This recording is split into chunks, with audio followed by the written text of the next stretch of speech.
ਰਾਤ ਨੂੰ ਜਦੋਂ ਮੈਂ ਘਰ ਪਹੁੰਚਿਆ ਤਾਂ ਮੇਰੀ ਪਤਨੀ ਨੇ ਖਾਣਾ ਲਗਾਇਆ। ਮੈਂ ਉਸ ਦਾ ਹੱਥ ਆਪਣੇ ਹੱਥ ਵਿੱਚ ਲੈ ਲਿਆ ਤੇ ਕਿਹਾ ਕਿ ਮੈਂ ਤੁਹਾਡੇ ਨਾਲ ਕੁਝ ਜ਼ਰੂਰੀ ਗੱਲ ਕਰਨੀ ਹੈ। ਉਹ ਚੁੱਪਚਾਪ ਬੈਠੀ ਖਾਣਾ ਖਾ ਰਹੀ ਸੀ। ਉਸ ਦੀਆਂ ਅੱਖਾਂ ਵਿੱਚ ਕੁਝ ਦਰਦ ਸਾਫ਼ ਦਿਖਾਈ ਦੇ ਰਿਹਾ ਸੀ। ਮੈਨੂੰ ਨਹੀਂ ਪਤਾ ਕਿ ਕਿਵੇਂ ਕਹਿਣਾ ਹੈ, ਪਰ ਮੈਨੂੰ ਉਸ ਨੂੰ ਦੱਸਣਾ ਪਿਆ। ਮੈਂ ਬੜੇ ਸਹਿਜ ਨਾਲ ਕਿਹਾ ਕਿ ਮੈਂ ਤਲਾਕ ਚਾਹੁੰਦਾ ਹਾਂ। ਇਉਂ ਜਾਪਦਾ ਸੀ ਜਿਵੇਂ ਮੇਰੀਆਂ ਗੱਲਾਂ ਨਾਲ ਉਸ ਨੂੰ ਕੋਈ ਫਰਕ ਨਹੀਂ ਪਿਆ। ਫਿਰ ਉਸ ਨੇ ਮੈਨੂੰ ਪੁੱਛਿਆ ਕਿ ਮੈਂ ਤਲਾਕ ਕਿਉਂ ਚਾਹੁੰਦਾ ਹਾਂ। ਜਦੋਂ ਮੈਂ ਉਸ ਦੇ ਸਵਾਲ ਨੂੰ ਨਜ਼ਰਅੰਦਾਜ਼ ਕੀਤਾ, ਉਹ ਗੁੱਸੇ ਵਿੱਚ ਆ ਗਈ। ਉਸ ਨੇ ਚਮਚਾ ਚੁੱਕ ਕੇ ਦੂਰ ਸੁੱਟ ਦਿੱਤਾ ਤੇ ਉੱਚੀ ਉੱਚੀ ਰੌਲਾ ਪਾਉਣ ਲੱਗ ਪਈ ਕਿ ਤੁਸੀਂ ਇਨਸਾਨ ਨਹੀਂ ਹੋ। ਉਸ ਰਾਤ ਅਸੀਂ ਇੱਕ ਦੂਜੇ ਨਾਲ ਗੱਲ ਨਹੀਂ ਕੀਤੀ। ਉਹ ਰੋ ਰਹੀ ਸੀ। ਮੈਨੂੰ ਪਤਾ ਸੀ ਕਿ ਉਹ ਜਾਣਨਾ ਚਾਹੁੰਦੀ ਸੀ ਕਿ ਆਖਿਰ ਅਜਿਹਾ ਕੀ ਹੋਇਆ ਕਿ ਸਾਡਾ ਰਿਸ਼ਤਾ ਟੁੱਟਣ ਦੀ ਕਗਾਰ 'ਤੇ ਆ ਗਿਆ। ਪਰ ਉਸ ਦੇ ਸਵਾਲਾਂ ਦੇ ਜਵਾਬ ਦੇਣਾ ਮੇਰੇ ਲਈ ਅਸੰਭਵ ਸੀ। ਮੈਨੂੰ ਹੁਣ ਕਿਸੇ ਹੋਰ ਨਾਲ ਪਿਆਰ ਹੋ ਗਿਆ ਜਿਸ ਦਾ ਨਾਮ ਪ੍ਰਿਆ ਸੀ। ਮੈਂ ਉਸ ਨੂੰ ਹੁਣ ਪਿਆਰ ਨਹੀਂ ਕਰਦਾ। ਮੈਂ ਉਸ ਨੂੰ ਉਸ ਦੇ ਸਾਲਾਂ ਦੇ ਪਿਆਰ ਦੀ ਸਜ਼ਾ ਦਿੱਤੀ ਸੀ। ਭਾਰੀ ਮਨ ਨਾਲ ਮੈਂ ਤਲਾਕ ਦੇ ਕਾਗਜ਼ ਤਿਆਰ ਕੀਤੇ। ਇਸ ਵਿੱਚ ਲਿਖਿਆ ਗਿਆ ਸੀ ਕਿ ਉਹ ਇਸ ਤਲਾਕ ਦੇ ਬਦਲੇ ਪੂਰਾ ਕਾਰ ਤੇ ਕੰਪਨੀ ਦੇ 30% ਸ਼ੇਅਰ ਲੈ ਸਕਦੀ ਹੈ। ਉਸ ਨੇ ਉਹਨਾਂ ਕਾਗਜ਼ਾਂ ਨੂੰ ਦੇਖਿਆ ਤੇ ਉਹਨਾਂ ਦੇ ਟੁਕੜੇ ਕਰ ਦਿੱਤੇ। ਜਿਸ ਔਰਤ ਨੇ ਆਪਣੀ ਜ਼ਿੰਦਗੀ ਦੇ 10 ਸਾਲ ਮੇਰੇ ਨਾਲ ਬਿਤਾਏ ਸਨ, ਉਹ ਅੱਜ ਮੇਰੇ ਲਈ ਅਜਨਬੀ ਬਣ ਗਈ ਸੀ। ਮੈਨੂੰ ਇਨ੍ਹਾਂ 10 ਸਾਲਾਂ ਲਈ ਅਫਸੋਸ ਹੈ ਜੋ ਉਸਨੇ ਮੇਰੇ ਲਈ ਬਰਬਾਦ ਕੀਤੇ। ਪਰ ਮੈਂ ਕੀ ਕਰਾਂ, ਜੋ ਹੋਇਆ ਹੈ ਮੈਂ ਨਹੀਂ ਬਦਲ ਸਕਿਆ, ਕਿਉਂਕਿ ਮੈਂ ਆਪਣੀ ਪਤਨੀ ਤੋਂ ਵੱਧ ਕਿਸੇ ਹੋਰ ਨੂੰ ਪਿਆਰ ਕਰਨ ਲੱਗ ਪਿਆ ਸੀ। ਆਖਿਰ ਉਸਦੇ ਸਬਰ ਦਾ ਬੰਨ੍ਹ ਟੁੱਟ ਗਿਆ ਤੇ ਉਹ ਮੇਰੇ ਸਾਹਮਣੇ ਰੋਣ ਲੱਗ ਪਈ। ਮੇਰੇ ਲਈ ਉਸਦਾ ਰੋਣਾ ਇੱਕ ਤਰ੍ਹਾਂ ਨਾਲ ਉਸਦੀ ਰਿਹਾਈ ਵਰਗਾ ਸੀ। ਤਲਾਕ ਦਾ ਇਹ ਮਾਮਲਾ ਜੋ ਮੈਨੂੰ ਕਈ ਦਿਨਾਂ ਤੋਂ ਪਰੇਸ਼ਾਨ ਕਰ ਰਿਹਾ ਸੀ, ਹੁਣ ਪੂਰੀ ਤਰ੍ਹਾਂ ਸਾਫ਼ ਹੋ ਗਿਆ ਸੀ। ਅਗਲੇ ਦਿਨ ਮੈਂ ਬਹੁਤ ਦੇਰ ਨਾਲ ਘਰ ਆਇਆ। ਮੈਂ ਦੇਖਿਆ ਕਿ ਉਹ ਮੇਜ਼ 'ਤੇ ਬੈਠੀ ਕੁਝ ਲਿਖ ਰਹੀ ਸੀ। ਮੈਂ ਰਾਤ ਦਾ ਖਾਣਾ ਨਹੀਂ ਖਾਧਾ, ਪਰ ਫਿਰ ਵੀ ਆਪਣੇ ਕਮਰੇ ਵਿੱਚ ਸੌਣ ਉੱਪਰ ਚਲਾ ਗਿਆ, ਕਿਉਂਕਿ ਮੈਂ ਸਾਰਾ ਦਿਨ ਪ੍ਰਿਆ ਨਾਲ ਰਹਿ ਕੇ ਤੇ ਕਈ ਥਾਵਾਂ 'ਤੇ ਜਾ ਕੇ ਥੱਕ ਗਿਆ ਸੀ।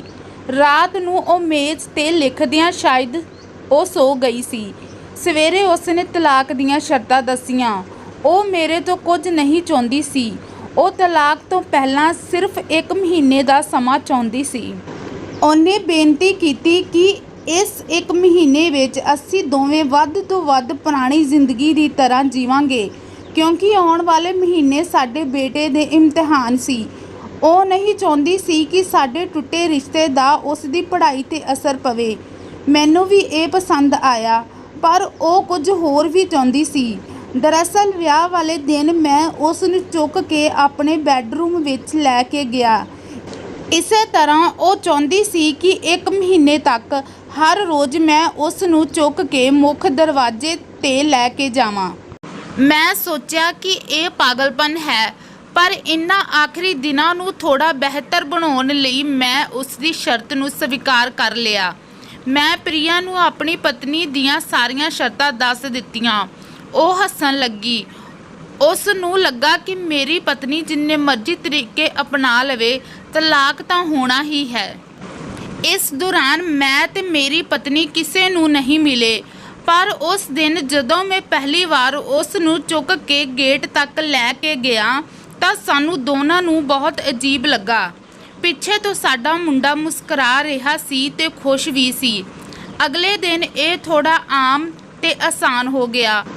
ਉਹ ਮੇਰੀ ਛਾਤੀ ਨੂੰ ਜੱਫੀ ਪਾ ਰਹੀ ਸੀ ਤੇ ਮੈਂ ਉਸ ਦੀ ਮਹਿਕ ਮਹਿਸੂਸ ਕਰ ਸਕਦਾ ਸੀ। ਇੰਜ ਲੱਗਾ ਜਿਵੇਂ ਮੈਨੂੰ ਇਹ ਮਹਿਕ ਕਾਫੀ ਦਿਨਾਂ ਬਾਅਦ ਮਿਲ ਰਹੀ ਹੈ, ਜਾਂ ਫਿਰ ਕਈ ਦਿਨਾਂ ਤੋਂ ਇਸ ਦੀ ਮੌਜੂਦਗੀ ਦਾ ਅਹਿਸਾਸ ਹੀ ਨਹੀਂ ਹੋਇਆ ਸੀ। ਉਸ ਦੇ ਚਿਹਰੇ 'ਤੇ ਕੁਝ ਹਲਕੀਆਂ ਝੁਰੜੀਆਂ ਨਜ਼ਰ ਆ ਰਹੀਆਂ ਸਨ ਤੇ ਵਾਲ ਵੀ ਚਿੱਟੇ ਹੋ ਰਹੇ ਸਨ। ਇਹ ਉਹੀ ਔਰਤ ਸੀ ਜਿਸ ਨੇ ਆਪਣੀ ਜ਼ਿੰਦਗੀ ਦੇ 10 ਸਾਲ ਮੈਨੂੰ ਸਮਰਪਿਤ ਕੀਤੇ ਸਨ। ਚੌਥੇ ਦਿਨ ਜਦੋਂ ਮੈਂ ਉਸ ਨੂੰ ਚੁੱਕਿਆ ਤਾਂ ਉਹੀ ਪੁਰਾਣਾ ਚਾਅ ਪਰਤਣ ਲੱਗਾ। ਪੰਜਵੇਂ ਤੇ ਛੇਵੇਂ ਦਿਨ ਉਹ ਪੁਰਾਣਾ ਪਿਆਰ ਦੁਬਾਰਾ ਜਾਗਣਾ ਸ਼ੁਰੂ ਹੋ ਗਿਆ। ਮੈਂ ਪ੍ਰਿਆ ਨੂੰ ਇਸ ਬਾਰੇ ਕੁਝ ਨਹੀਂ ਦੱਸਿਆ। ਹੁਣ ਉਸ ਨੂੰ ਚੁੱਕਣਾ ਆਸਾਨ ਸੀ। ਸ਼ਾਇਦ ਮੈਨੂੰ ਇਹ ਸਭ ਕਰਨ ਦੀ ਆਦਤ ਪੈ ਗਈ ਸੀ। ਇੱਕ ਦਿਨ ਉਹ ਆਪਣੇ ਪਸੰਦ ਦੀ ਸਾੜੀ ਕੱਢ ਰਹੀ ਸੀ, ਪਰ ਉਸ ਨੂੰ ਕੁਝ ਖਾਸ ਨਹੀਂ ਮਿਲ ਸਕਿਆ। ਉਸ ਨੇ ਸਾਹ ਲਿਆ ਤੇ ਕਿਹਾ ਕਿ ਉਸ ਦੇ ਸਾਰੇ ਕੱਪੜੇ ਵੱਡੇ ਹੋ ਰਹੇ ਹਨ। ਫਿਰ ਮੈਨੂੰ ਪਤਾ ਲੱਗਾ ਕਿ ਉਹ ਬਹੁਤ ਪਤਲੀ ਹੋ ਗਈ ਹੈ ਤੇ ਇਸ ਲਈ ਮੈਂ ਉਸ ਨੂੰ ਆਸਾਨੀ ਨਾਲ ਚੁੱਕ ਸਕਿਆ। ਮੇਰੇ ਦਿਲ ਨੂੰ ਇੱਕ ਝਟਕਾ ਲੱਗਾ। ਉਹਨੇ ਆਪਣੇ ਦਿਲ ਵਿੱਚ ਬਹੁਤ ਦਰਦ ਛੁਪਾ ਲਿਆ ਸੀ। ਪਤਾ ਨਹੀਂ ਕਿਵੇਂ ਮੈਂ ਅੱਗੇ ਵਧ ਕੇ ਉਸ ਦੇ ਸਿਰ ਨੂੰ ਛੂਹ ਲਿਆ। ਅਚਾਨਕ ਸਾਡਾ ਬੇਟਾ ਆ ਗਿਆ ਤੇ ਉਹ ਬੋਲਿਆ ਕਿ ਪਿਤਾ ਜੀ ਹੁਣ ਸਮਾਂ ਹੋ ਗਿਆ ਹੈ, ਮੰਮਾ ਨੂੰ ਚੁੱਕ ਕੇ ਬਾਹਰ ਲੈ ਜਾਓ। ਉਸ ਦੇ ਲਈ ਆਪਣੇ ਪਿਤਾ ਨੂੰ ਆਪਣੀ ਮਾਂ ਨੂੰ ਇਸ ਤਰ੍ਹਾਂ ਚੁੱਕਦੇ ਹੋਏ ਦੇਖਣਾ ਉਸ ਦੀ ਜ਼ਿੰਦਗੀ ਦਾ ਅਨਿੱਖੜਵਾਂ ਅੰਗ ਬਣ ਗਿਆ ਸੀ। ਮੇਰੀ ਪਤਨੀ ਨੇ ਸਾਡੇ ਬੱਚੇ ਨੂੰ ਬੁਲਾਇਆ ਤੇ ਉਸ ਨੂੰ ਕੱਸ ਕੇ ਜੱਫੀ ਪਾ ਲਈ। ਮੈਂ ਆਪਣਾ ਮੂੰਹ ਦੂਜੇ ਪਾਸੇ ਕਰ ਲਿਆ। ਮੈਨੂੰ ਲੱਗਾ ਕਿ ਮੈਨੂੰ ਆਪਣਾ ਫੈਸਲਾ ਨਹੀਂ ਬਦਲਣਾ ਚਾਹੀਦਾ। ਮੈਂ ਆਪਣੀ ਪਤਨੀ ਨੂੰ ਆਮ ਵਾਂਗ ਚੁੱਕਿਆ ਤੇ ਬੈੱਡਰੂਮ ਤੋਂ ਬੈਠਣ ਵਾਲੇ ਕਮਰੇ ਰਾਹੀਂ ਹਾਲ ਵਿੱਚ ਲੈ ਆਇਆ। ਉਸਨੇ ਪਿਆਰ ਨਾਲ ਆਪਣੇ ਦੋਵੇਂ ਹੱਥ ਮੇਰੇ ਗਲੇ ਦੁਆਲੇ ਪਾ ਦਿੱਤੇ। ਮੈਂ ਉਸ ਨੂੰ ਸਾਡੇ ਹਨੀਮੂਨ ਵਾਂਗ ਹੀ ਕੱਸਿਆ ਹੋਇਆ ਸੀ, ਪਰ ਉਸ ਦਾ ਭਾਰ ਮੈਨੂੰ ਪਰੇਸ਼ਾਨ ਕਰ ਰਿਹਾ ਸੀ। ਜਦੋਂ ਮੈਂ ਮਹੀਨੇ ਦੇ ਆਖਰੀ ਦਿਨ ਜਾਗਿਆ, ਮੈਨੂੰ ਇੱਕ ਕਦਮ ਵੀ ਤੁਰਨਾ ਮੁਸ਼ਕਿਲ ਹੋ ਰਿਹਾ ਸੀ। ਸਾਡਾ ਮੁੰਡਾ ਸਕੂਲ ਗਿਆ ਸੀ। ਮੈਂ ਆਪਣੀ ਕਾਰ ਵਿੱਚ ਦਫ਼ਤਰ ਗਿਆ ਤੇ ਕਾਰ ਨੂੰ ਲੌਕ ਕੀਤੇ ਬਿਨਾਂ ਹੀ ਕਾਰ ਵਿੱਚੋਂ ਛਾਲ ਮਾਰ ਦਿੱਤੀ। ਮੈਨੂੰ ਡਰ ਸੀ ਕਿ ਇੱਕ ਪਲ ਦੀ ਦੇਰੀ ਨਾਲ ਵੀ ਮੇਰਾ ਮਨ ਬਦਲ ਜਾਵੇਗਾ। ਮੈਂ ਉੱਪਰ ਚਲਾ ਗਿਆ। ਪ੍ਰਿਆ ਨੇ ਦਰਵਾਜ਼ਾ ਖੋਲ੍ਹਿਆ ਤੇ ਮੈਂ ਉਸ ਨੂੰ ਕਿਹਾ, ਮਾਫ਼ ਕਰਨਾ ਪ੍ਰਿਆ, ਹੁਣ ਮੈਂ ਆਪਣੀ ਪਤਨੀ ਨੂੰ ਤਲਾਕ ਨਹੀਂ ਦੇਣਾ ਚਾਹੁੰਦਾ। ਉਸ ਨੇ ਮੇਰੇ ਵੱਲ ਦੇਖਿਆ ਤੇ ਮੇਰੇ 'ਤੇ ਹੱਥ ਰੱਖ ਕੇ ਕਿਹਾ ਕਿ ਤੁਹਾਨੂੰ ਬੁਖਾਰ ਹੈ। ਮੈਂ ਉਸ ਦਾ ਹੱਥ ਹਟਾਇਆ ਤੇ ਕਿਹਾ, ਮਾਫ਼ ਕਰਨਾ ਪ੍ਰਿਆ, ਹੁਣ ਮੈਂ ਆਪਣੀ ਪਤਨੀ ਤੋਂ ਤਲਾਕ ਨਹੀਂ ਚਾਹੁੰਦਾ। ਸਾਡੀ ਵਿਆਹੁਤਾ ਜ਼ਿੰਦਗੀ ਸ਼ਾਇਦ ਸਾਡੇ ਦੋਵਾਂ ਦਾ ਧਿਆਨ ਨਾ ਦੇਣ ਕਾਰਨ ਬੋਰਿੰਗ ਹੋ ਗਈ ਸੀ, ਪਰ ਇਸ ਦਾ ਮਤਲਬ ਇਹ ਨਹੀਂ ਕਿ ਅਸੀਂ ਇੱਕ ਦੂਜੇ ਨੂੰ ਪਿਆਰ ਨਹੀਂ ਕਰਦੇ। ਹੁਣ ਮੈਨੂੰ ਅਹਿਸਾਸ ਹੋ ਗਿਆ ਸੀ ਕਿ ਜਿਸ ਦਿਨ ਤੋਂ ਮੈਂ ਉਸ ਨੂੰ ਘਰ ਲੈ ਆਇਆ ਸੀ, ਉਸ ਦਿਨ ਤੋਂ ਲੈ ਕੇ ਜ਼ਿੰਦਗੀ ਦੇ ਆਖਰੀ ਦਿਨ ਤੱਕ ਮੈਂ ਉਸ ਦੇ ਨਾਲ ਰਹਿਣਾ। ਪ੍ਰਿਆ ਨੇ ਮੇਰੇ ਮੂੰਹ 'ਤੇ ਜ਼ੋਰਦਾਰ ਥੱਪੜ ਮਾਰਿਆ। ਉਹ ਰੋਣ ਲੱਗੀ ਤੇ ਦਰਵਾਜ਼ਾ ਅੰਦਰੋਂ ਬੰਦ ਕਰ ਦਿੱਤਾ। ਮੈਂ ਪੌੜੀਆਂ ਤੋਂ ਉਤਰ ਕੇ ਆਪਣੀ ਕਾਰ ਵਿੱਚ ਬੈਠ ਗਿਆ। ਅੱਗੇ ਫੁੱਲਾਂ ਦੀ ਦੁਕਾਨ 'ਤੇ ਰੁਕਿਆ ਤੇ ਆਪਣੀ ਪਿਆਰੀ ਪਤਨੀ ਲਈ ਸੁੰਦਰ ਗੁਲਦਸਤਾ ਖਰੀਦਿਆ। ਦੁਕਾਨਦਾਰ ਨੇ ਪੁੱਛਿਆ ਕਿ ਇਹ ਗੁਲਦਸਤਾ ਕਿਸ ਲਈ ਖਰੀਦ ਰਹੇ ਹੋ। ਮੈਂ ਮੁਸਕਰਾਇਆ ਤੇ ਕਿਹਾ, ਆਪਣੀ ਪਿਆਰੀ ਪਤਨੀ ਲਈ। ਮੈਂ ਮਨ ਹੀ ਮਨ ਕਹਿਣ ਲੱਗ ਪਿਆ, ਮੈਂ ਤੁਹਾਨੂੰ ਆਪਣੀ ਜ਼ਿੰਦਗੀ ਦੇ ਆਖਰੀ ਦਿਨ ਤੱਕ ਇਸ ਤਰ੍ਹਾਂ ਹੀ ਚੁੱਕਾਂਗਾ। ਉਸ ਸ਼ਾਮ ਜਦੋਂ ਮੈਂ ਹੱਥ ਵਿੱਚ ਗੁਲਦਸਤਾ ਲੈ ਕੇ ਘਰ ਆਇਆ ਤਾਂ ਮੇਰੇ ਚਿਹਰੇ 'ਤੇ ਮੁਸਕਰਾਹਟ ਸੀ। ਮੈਂ ਆਪਣੇ ਕਮਰੇ ਵੱਲ ਭੱਜਿਆ, ਪਰ ਉਦੋਂ ਤੱਕ ਉਹ ਮੈਨੂੰ ਸਦਾ ਲਈ ਛੱਡ ਕੇ ਇਸ ਦੁਨੀਆ ਤੋਂ ਚਲੇ ਗਈ ਸੀ।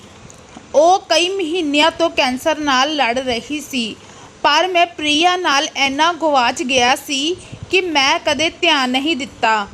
ਉਹ ਜਾਣਦੀ ਸੀ ਕਿ ਉਹ ਜਲਦੀ ਹੀ ਮੈਨੂੰ ਛੱਡ ਕੇ ਜਾ ਰਹੀ ਹੈ, ਇਸ ਲਈ ਉਹ ਮੈਨੂੰ ਤੇ ਮੇਰੇ ਪੁੱਤਰ ਨੂੰ ਟੁੱਟਣ ਤੋਂ ਬਚਾਉਣਾ ਚਾਹੁੰਦੀ ਸੀ।